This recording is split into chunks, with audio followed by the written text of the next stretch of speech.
கர்த்தருக்கு ஸ்தோத்திரம். கர்த்தராகிய இயேசு கிறிஸ்துவின் இன்ப நாமத்தில் இனிய வாழ்த்துக்கள்.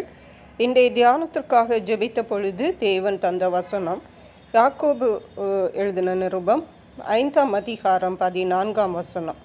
உங்களில் ஒருவன் வியாதிப்பட்டால் அவன் சபையின் மூப்பர்களை வரவழைப்பானாக.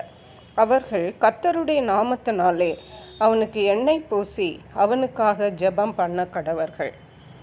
நம்முடைய கர்த்தராகிய இயேசு கிறிஸ்து நம்முடைய வியாதிகளை சுகமாக்குறவர். அதற்கு அவர் வல்லமையுள்ளவராயிருக்கிறார், உண்மையுள்ளவராயிருக்கிறார். பொதுவாக நாம் வியாதிப்படும் பொழுது நாம் தெரிந்த டாக்டர்ஸ் அல்லது நமக்கு தெரிந்த வழிமுறைகளை பின்பற்றி எப்படியாவது நம்முடைய வியாதியிலிருந்து சுகம் கிடைக்கும் என்று பிரயாசப்படுவோம். ஆனால் பரிசுத்த வேதாகமம் சொல்லுகிறது, உங்களில் ஒருவன் வியாதிப்பட்டால் அவன் சபையின் மூப்பர்களை வரவழைப்பானாக. சபையில் உள்ள மூப்பர்களை அழைத்து வர வேண்டுமாம். அவர்கள் கர்த்தருடைய நாமத்தினாலே அவனுக்கு எண்ணெய் பூசி, அதாவது மூப்பர்கள் என்று சொன்னால் கீழே உள்ள வசனங்களை வாசிக்கும் பொழுது இந்த மூப்பர்கள் எப்படிப்பட்டவர்களாய் இருக்க வேண்டும் என்பதை நாம் பார்க்கலாம். அந்த மூப்பர்கள் வந்து என்ன செய்வார்களாம்?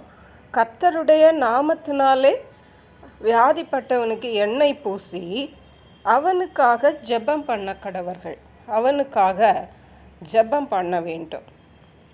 அடுத்த வசனம் சொல்லுகிறது, அப்பொழுது விசுவாசமுள்ள ஜெபம் பிணியாளியை ரட்சிக்கும். இந்த மூப்பர்கள் எப்படிப்பட்டவர்களாயிருக்க வேண்டுமென்றால், முதலாவது கர்த்தருடைய நாமத்திலே அவர்கள் எண்ணெய் பூச வேண்டும். இரண்டாவது அந்த நபருக்காக ஜெபிக்க வேண்டும். மூன்றாவது அவர்கள் எப்படிப்பட்டவர்களாக இருக்க வேண்டும் என்றால் விசுவாசமுள்ள ஜெபம் பண்ணுகிறவர்களாக இருக்க வேண்டும். சும்மா கடமைக்காக வந்து எண்ணெய் பூசி ஜெபித்து போகிறவர்களாக அல்ல. அவர்கள் எண்ணெய் பூசும் போதே அதை கர்த்தரின் நாமத்தினாலே பூச வேண்டும்.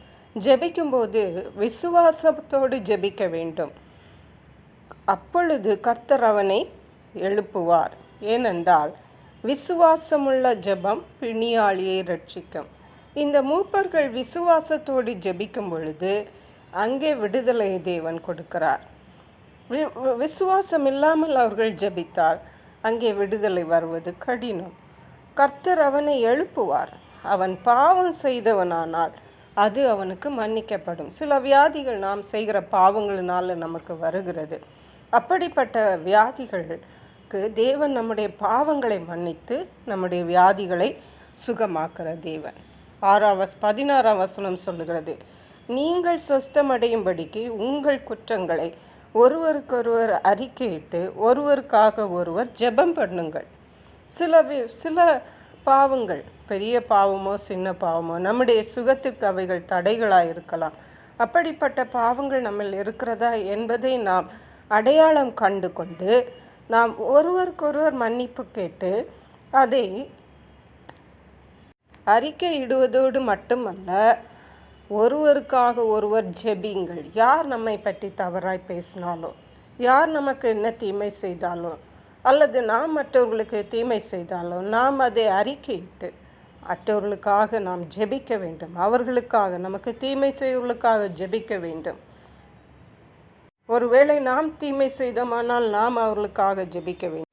ஏனென்றால் நீதிமான் செய்யும் ஊக்கமான வேண்டுதல் மிகவும் பலனுள்ளதாக இருக்கிறது. இந்த மூப்பர்கள் நீதிமான்களாக இருக்க வேண்டும். அப்பொழுதுதான் அந்த அவர்களுடைய ஊக்கமான ஜெபத்திற்கு பலன் அதிகமாக இருக்கிறது. கீழே உள்ள வசனங்களை வாசிக்கும் பொழுது எலியா என்ற மனுஷன் நம்மை போல பாடுள்ள மனுஷன்தான். ஆனால் கருத்தாய் ஜெபம் பண்ணி மழையை நிப்பாட்டினார், அப்படியே மழை வரவும் பண்ணினார்.